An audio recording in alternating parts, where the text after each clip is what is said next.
اب رہی ہماری یہاں لوگ اتنے پڑھے لکھے نہیں ہیں، شعور نہیں ہے ان میں، اور وہ ان بابوں کی باتوں پر یا عاملین کی ان غلط گھڑی ہوئی باتوں میں آ کر وہ اتنے خوفزدہ ہو جاتے ہیں کہ جی آپ پر تو تیسرے درجے کا جادو چل رہا ہے، بس آپ تو مرنے والے ہیں، آپ پر تو یہ آخری گھڑیاں ہیں، اب آپ آ گئے، چلو میں کوشش کر۔ تو اس انداز سے لوگوں کو گمراہ کیا جاتا ہے، جبکہ ہمیں اس کی حقیقت کی طرف آنا چاہیے کہ حقیقت وہی ہے کہ یہ صرف کچھ ایسے منتر کیے جاتے ہیں جس کی بنا پر لوگ خوف زدہ ہو رہے ہیں، اور وہ جی مجھ پر جادو ہو گیا، کسی کو چوٹ لگ گئی تو وہ کہتا ہے جی مجھے کسی نے جادو کر دیا، کام چل رہا ہے وہ رک گیا ہے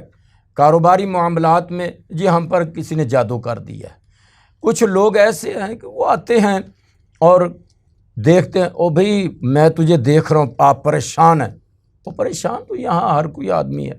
اب وہ اس کا ذہن تو پہلے ہی بنا ہوا ہوتا ہے، وہ کہہ دیتے ہیں بابا جی کیا ہوا ہے مجھے؟ جی تیرے کاروبار میں کمی آئی ہے نا؟ ہاں ہاں بابا جی آئی ہے، یہ ایسے ہو رہا ہے، آپ کے گھر میں پریشان ہے، بچے لڑتے ہیں جھگڑتے ہیں۔ جہاں بچے ہیں، جہاں خواتین ہیں، جہاں فیملی جوائنٹ فیملی ہے، تو وہاں تو کچھ نہ کچھ تو ہونا ہے نا۔ بس اس چیز کو لے کر اسے یقین ہو جاتا ہے کہ مجھے جادو ہوا۔